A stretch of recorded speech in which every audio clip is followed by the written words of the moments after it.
Mistakes यानी गलतियाँ।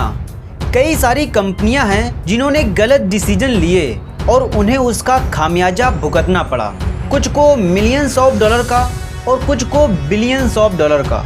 जैसे 2001 में याहू ने एक गलती करी थी गूगल को $1 बिलियन में ना खरीद कर, जिसकी आज नेटवर्थ $800 बिलियन है। जबकि 2007 में याहू खुद सोल्ड हो गया था वेरिजॉन कंपनी को $4.5 बिलियन में।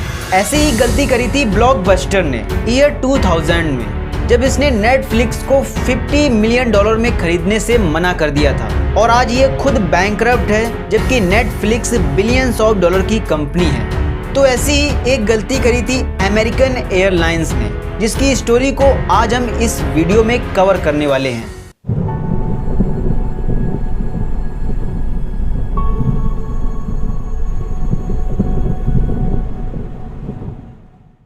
ये स्टोरी स्टार्ट होती है आज से लगभग 3 दशक पहले से, यानी ईयर 1980s से, क्योंकि इस साल अमेरिकन एयरलाइंस $76 मिलियन लॉस में चली गई थी, जिसकी वजह थी एयरलाइन डीरेगुलेशन एक्ट ऑफ 1978, जिसके चलते इनको अपने टिकट प्राइस कम करने पड़े थे और नई सर्विसिंग ऐड करनी थी एयरलाइन में। बट कंपनी के पास इतना ज्यादा कैश रेवेन्यू बचा नहीं था जिससे कि वो उसको रन कर सके और इकोनॉमी क्राइसिस में जाने से बच सके। सो कैश रेवेन्यू इकट्ठा करने के लिए अमेरिकन एयरलाइन ने एक नया तरीका अपनाया, जो था unlimited life time air pass का।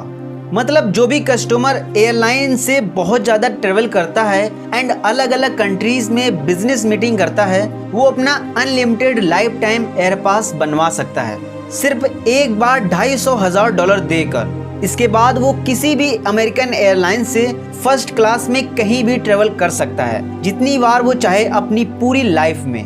मतलब $250,000 में वो पूरी लाइफ अमेरिकन एयरलाइंस से फर्स्ट क्लास में ट्रेवल कर सकता है, बिल्कुल एक प्राइवेट जेट की तरह। इसके अलावा अगर वो इसमें $150,000 और दे करके कंपेनियन पास बनवा ले तो वो अपने साथ किसी फ्रेंड या फैमिली मेंबर को भी ले जा सकता है। मतलब टोटल $400,000 में, जो कि विद इन्फ्लेशन 2021 में $1.3 मिलियन बनते हैं एंड रुपीस में कुछ 10 करोड़ रुपए। इतने में कोई भी शख्स अपने फ्रेंड के साथ पूरी लाइफ टाइम तक अमेरिकन एयरलाइन से ट्रेवल कर सकता है, वो भी फर्स्ट क्लास में। इस अनलिमिटेड ट्रेवल पास के आते ही अमेरिका के टोटल 28 लोगों ने तुरंत ही इसे परचेस कर लिया, जिसमें कई बड़े बड़े शख्सियत नाम शामिल थे, जैसे businessman Michael Dell and Mark Cuban, baseball player Willie Mays and America's Cup winner Dennis Conner. But जब इसका एनालिसिस अमेरिकन एयरलाइंस ने किया तो इसमें भी उन्हें इन फ्यूचर लॉस होते दिखा, क्योंकि जो पास होल्डर थे वो हद से भी ज़्यादा उसका यूज कर रहे थे। वो हर सैटरडे लंच करने के लिए लंदन जाते, उसके बाद शाम को खूबसूरत नाइट के लिए पेरिस और फिर साउथ कोरिया और Hong Kong just for music concerts and shopping करने के लिए, और फिर मंडे को वापस न्यूयॉर्क को लौट आते। इस प्रकार कंपनी यह तो समझ रही थी कि वो इससे इन फ्यूचर लॉस में चली जाएगी, तो उन्होंने इसकी मेंबरशिप फीस को बढ़ा दिया। 1981 में जो $250,000 थी उसे 1990 में $600,000 कर दिया। इसके बाद 1993 में $1.01 मिलियन कर दिया और फिर फाइनली 1994 में इस स्कीम को बंद कर दिया।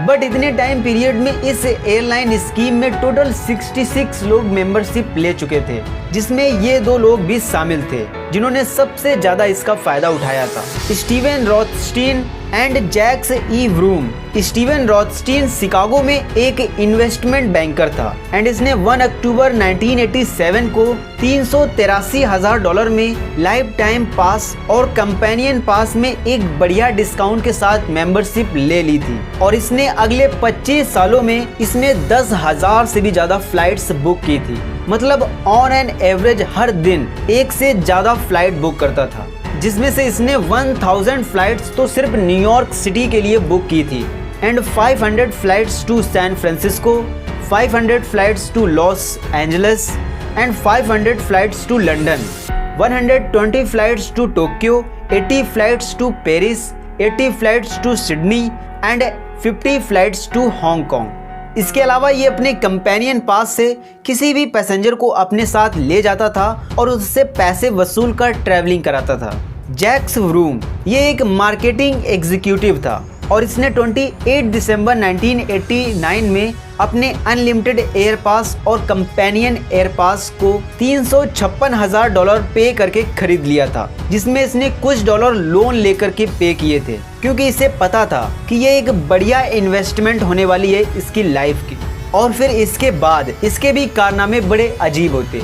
ये अपने बेटे का फुटबॉल मैच देखने के लिए ईस्ट कोस्ट जाता, लंच करने के लिए फ्रांस और लंदन, और फिर बेटी से मिलने के लिए साउथ अमेरिका, और फिर वापस अगले दिन घर आ जाता और ज़रूरत पड़ने पर अपने कंपेनियन पास में किसी भी अजनबी को बैठा लेता और उससे थोड़े कम पैसे ले लेता। इस प्रकार एक बार फिर से अमेरिकन एयरलाइन 2007 में फाइनेंशियल लॉस में आ गई और जब रेवेन्यू इंटीग्रिटी टीम ने अपने पास होल्डर्स के एक्सपेंसेस चेक किए तो ये दो यूजर्स टॉप पर आ गए, स्टीव रॉथस्टीन एंड जैक्स व्रूम, जिनके लिए अमेरिकन एयरलाइन को हर साल $2 मिलियन खर्च करने पड़ते थे और इन्होंने अभी तक अपनी ट्रैवलिंग स्ट्रेटजी से कंपनी को $40 मिलियन का चूना लगा दिया था। इसके अलावा पिछले 4 सालों में रॉथस्टीन ने 3000 रिजर्वेशन बुक किए थे, जिसमें से 2500 रिजर्वेशन लास्ट टाइम कैंसिल कर दिए थे, जिसके चलते लोअर क्लास पैसेंजर को बाद में अपग्रेड करना पड़ता था। तो इन सब कारणों को देखकर अमेरिकन एयरलाइन ने जुलाई 2008 में जैक्स व्रूम के पास को टर्मिनेट कर दिया और कारण बताया धोखाधड़ी गतिविधि का। एंड फिर इसके कुछ महीने बाद रॉथस्टीन का भी पास टर्मिनेट कर दिया, जिसका रीजन भी यही बताया, फ्रॉडलेंट एक्टिविटी। लेकिन टर्मिनेशन के बाद दोनों ने एयरलाइंस के खिलाफ मुकदमा दर्ज करा दिया, क्योंकि ऐसी कोई भी policy air pass sold out करते समय इनकी नहीं थी। हालांकि मुकदमा चलता रहा, लेकिन दोनों ने इसे बाहर से ही ले देकर रफा दफा कर लिया।